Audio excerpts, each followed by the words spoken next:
So why does good sex so often fade, even for couples who continue to love each other as much as ever?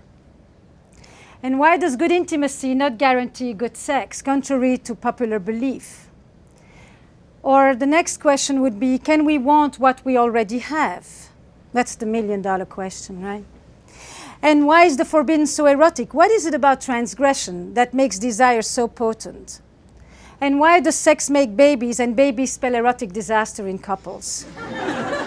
It's kind of the fatal erotic blow, isn't it? And when you love, how does it feel? And when you desire, how is it different? These are some of the questions that are at the center of my exploration on the nature of erotic desire and its concomitant dilemmas in modern love.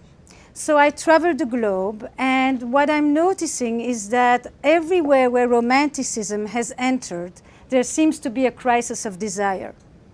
A crisis of desire as in owning the wanting. Desire as an expression of our individuality, of our free choice, of our preferences, of our identity. Desire that has become a central concept as part of modern love and individualistic societies. You know, this is the first time in the history of humankind where we are trying to experience sexuality in the long term, not because we want 14 children for which we need to have even more because many of them won't make it, and not because it is exclusively a woman's marital duty. This is the first time that we want sex over time about pleasure and connection that is rooted in desire. So what sustains desire and why is it so difficult? And at the heart of sustaining desire in a committed relationship, I think, is the reconciliation of two fundamental human needs. On the one hand, our need for security, for predictability, for safety, for dependability, for reliability, for permanence, all these anchoring, grounding experiences of our lives that we call home. But we also have an equally strong need, men and women, for adventure, for novelty, for mystery, for risk, for danger, for the unknown, for the unexpected, surprise, you get the gist, for journey, for travel. So reconciling our need for security and our need for adventure into one relationship, or what we today like to call a passionate marriage, used to be a contradiction in terms. Marriage was an economic institution in which you were given a partnership for life in terms of children and social status and succession and companionship. But now we want our partner to still give us all these things, but in addition, I want you to be my best friend and my trusted confidant and my passionate lover to boot, and we live twice as long. So we come to one person, and we basically are asking them to give us what once an entire village used to provide. Give me belonging, give me identity, give me continuity, but give me transcendence and mystery and awe all in one. Give me comfort, give me edge, give me novelty, give me familiarity, give me predictability, give me surprise. And we think it's a given, and toys and lingerie are going to save us with that. So now we get to the existential reality of this story, right? Because I think in some way, and I'll come back to that, but the crisis of desire is often a crisis of the imagination. So why does good sex so often fade? What is the relationship between love and desire? How do they relate and how do they conflict? Because therein lies the mystery of eroticism. So if there is a verb for me that comes with love, it's to have. And if there is a verb that comes with desire, it is to want. In love, we want to have. We want to know the beloved. We want to minimize the distance. We want to contract that gap. We want to neutralize the tensions. We want closeness.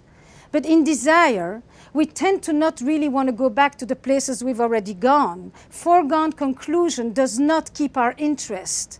In desire, we want an other, somebody on the other side that we can go visit, that we can go spend some time with, that we can go see what goes on in their red light district. You know, in desire, we want a bridge to cross. Or in other words, I sometimes say, fire needs air. Desire needs a space. And when it's said like that, it's often quite abstract. But then I took a question with me, and I've gone to more than 20 countries in the last few years with mating in captivity. And I ask people, when do you find yourself most drawn to your partner? Not attracted sexually per se, but most drawn. And across culture, across religion, and across gender, except for one, there are a few answers that just keep coming back. So the first group is, I am most drawn to my partner when she's away, when we are apart, when we reunite. Basically, when I get back in touch with my ability to imagine myself with my partner, when my imagination comes back in the picture, and when I can root it in absence and in longing, which is a major component of desire. But then the second group is even more interesting. I am most drawn to my partner when I see him in the studio, when she's on stage, when he's in his element, when she's doing something she's passionate about, when I see him at a party and other people are really drawn to him, when I see her hold court. Basically, when I look at my partner radiant and confident, probably the biggest turn on across the board. Radiant as in self-sustaining. I look at this person. By the way, in desire, people rarely talk about it when we are blended into 5 centimeters from each other. I don't know in inches how much that is. But it's also not when the other person is that far apart that you no longer see them. It's when I'm looking at my partner from a comfortable distance, where this person that is already so familiar, so known, is momentarily once again somewhat mysterious, somewhat elusive. And in this space between me and the other lies the erotic élan, lies that movement toward the other. Because sometimes, as Proust says, mystery is not about traveling to new places, but it's about looking with new eyes. And so when I see my partner on his own or her own doing something in which they are enveloped, I look at this person and I momentarily get a shift in perception, and I stay open to the mysteries that are living right next to me. And then more importantly, in this description about the other, or myself, it's the same. What is most interesting is that there is no neediness in desire. Nobody needs anybody. There is no caretaking in desire. Caretaking is mightily loving. It's a powerful anti-aphrodisiac. I have yet to see somebody who is so turned on by somebody who needs them. Wanting them is one thing. Needing them is a shutdown, and women have known that forever, because anything that will bring up parenthood will usually decrease the erotic charge. For good reasons, right? And then the third group of answers usually would be when I'm surprised, when we laugh together, as somebody said to me in the office today, when he's in his tux. So I said, it's either the tux or the cowboy boots. But basically it's when there is novelty. But novelty isn't about new positions. It isn't a repertoire of techniques. Novelty is, what parts of you do you bring out? What parts of you are just being seen? Because in some way one could say, sex isn't something you do, huh? Sex is a place you go. It's a space you enter, inside yourself and with another or others. So where do you go in sex? What parts of you do you connect to? What do you seek to express there? Is it a place for transcendence and spiritual union? Is it a place for naughtiness? And is it a place to be safely aggressive? Is it a place where you can finally surrender and not have to take responsibility for everything? Is it a place where you can express your infantile wishes? What comes out there? It's a language. It isn't just a behavior. And it's a poetic of that language that I'm interested in, which is why I began to explore this concept of erotic intelligence. Animals have sex. It's the pivot, it's biology, it's the natural instinct. We are the only ones who have an erotic life, which means that it's sexuality transformed by the human imagination. We are the only ones who can make love for hours, have a blissful time, multiple orgasms, and touch nobody, just because we can imagine it. We can hint at it, we don't even have to do it. We can experience that powerful thing called anticipation, which is a mortar to desire. the ability to imagine it as if it's happening, to experience it as if it's happening while nothing is happening and everything is happening at the same time. So when I began to think about eroticism, I began to think about the poetics of sex. And if I look at it as an intelligence, then it's something that you cultivate. What are the ingredients? Imagination, playfulness, novelty, curiosity, mystery. But the central agent is really that piece called the imagination. But more importantly, for me to begin to understand who are the couples who have an erotic spark, what sustains desire, I had to go back to the original definition of eroticism, the mystical definition. And I went through it through a bifurcation by looking actually at trauma, which is the other side. And I looked at it looking at the community that I had grown up in, which was a community in Belgium, all Holocaust survivors. And in my community, there were two groups, those who didn't die and those who came back to life. And those who didn't die lived often very tethered to the ground, could not experience pleasure, could not trust, because when you're vigilant, worried, anxious, and insecure, you can't lift your head to go and take off in space and be playful and safe and imaginative. Those who came back to life were those who understood the erotic as an antidote to death. They knew how to keep themselves alive. And when I began to listen to the sexlessness of the couples that I work with, I sometimes would hear people say, I want more sex. But generally, people want better sex. And better is to reconnect with that quality of aliveness, of vibrancy, of renewal, of vitality, of eros, of energy that sex used to afford them or that they've hoped it would afford them. And so I began to ask a different question. I shut myself off when? Began to be the question. I turn off my desires when, which is not the same question as what turns me off is, and you turn me off when. And people began to say, I turn myself off when I feel dead inside, when I don't like my body, when I feel old, when I haven't had time for myself, when I haven't had a chance to even check in with you, when I don't perform when at work, when I feel low self-esteem, when I don't have a sense of self-worth, when I don't feel like I have the right to want, to take, to receive pleasure. And then I began to ask the reverse question. I turn myself on when? Because most of the time people like to ask the question, you turn me on, what turns me on? And I'm out of the question.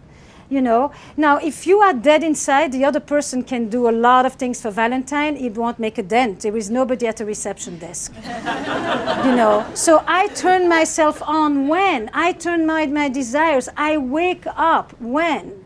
You know? Now, in this paradox between love and desire, what seems to be so puzzling is that the very ingredients that nurture love, mutuality, reciprocity, protection, worry, responsibility for the other, are sometimes the very ingredients that stifle desire. Because desire comes with a host of feelings that are not always so favorites of love. Jealousy, possessiveness, aggression, power, dominance, naughtiness, mischief. Basically, most of us, you know, will get turned on at night by the very same things that we will demonstrate against during the day. You know, the erotic mind is not very politically correct. If everybody was fantasizing on a bed of roses, we wouldn't be having such interesting talks about this. You know, but no, in our mind up there are a host of things going on that we don't always know how to bring to the person that we love, because we think love comes with selflessness, and in fact desire comes with a certain amount of selfishness in the best sense of the word. The ability to stay connected to oneself in the presence of another. So I want to draw that little image for you, because this need to reconcile these two sets of needs, we are born with that. Our need for connection, our need for separateness, or our need for security and adventure, or our need for togetherness and for autonomy. And if you think about the little kid who sits on your lap, and who is cozily nested here and very secure and comfortable. And at some point, all of us need to go out into the world to discover and to explore. That's the beginning of desire. That next exploratory needs curiosity, discovery. And then at some point they turn around and they look at you. And if you tell them, hey kiddo, the world's a great place, go for it, there's so much fun out there, then they can turn away and they can experience connection and separateness at the same time. They can go off in their imagination, off in their body, off in their playfulness, all the while knowing that there's somebody when they come back to. But if on this side there is somebody who says, I'm worried, I'm anxious, I'm depressed, my partner hasn't taken care of me in so long, what's so good out there? Don't we have everything you need together, you and I? Then there are a few little reactions that all of us can pretty much recognize. Some of us will come back, came back a long time ago. And that little child who comes back is the child who will forgo a part of himself in order not to lose the other. I will lose my freedom in order not to lose connection. And I will learn to love in a certain way that will become burdened with extra worry and extra responsibility and extra protection. And I won't know how to leave you in order to go play, in order to go experience pleasure, in order to discover, to enter inside myself. Translate this into adult language. It starts very young, it continues into our sex lives up to the end. Child number 2 comes back but looks like that over their shoulder all the time. You know, are you going to be there? You're going to curse me? You're going to scold me? You're going to be angry with me? And they may be gone, but they're never really away. And those are often the people that will tell you in the beginning it was super hot. Because in the beginning, the growing intimacy wasn't yet so strong that it actually led to the decrease of desire. The more connected I became, the more responsible I felt, the less I was able to let go in your presence. The third child doesn't really come back.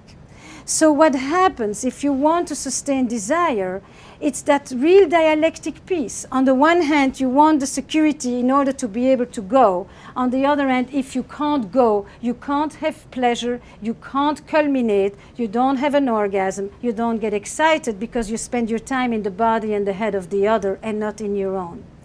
So in this dilemma about reconciling these two sets of fundamental needs, there are a few things that I've come to understand erotic couples do. One, they have a lot of sexual privacy. They understand that there is an erotic space that belongs to each of them.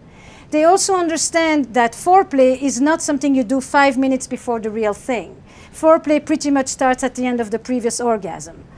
They also understand that an erotic space isn't about you begin to stroke the other. It's about you create a space where you leave Management Inc., maybe where you leave the Agile program, and you actually just enter that place where you stop being the good citizen who is taking care of things and being responsible. Responsibility and desire just butt heads. They don't really do well together. Erotic couples also understand that passion waxes and wanes. It's pretty much like the moon. It has intermittent eclipses. But what they know is they know how to resurrect it. They know how to bring it back. And they know how to bring it back because they have demystified one big myth, which is the myth of spontaneity, which is that it's just going to fall from heaven while you're folding the laundry like a deus ex machina. And in fact, they understood that whatever is going to just happen in a long-term relationship already has. Committed sex is premeditated sex. It's willful, it's intentional, it's focus and presence. Merry Valentine.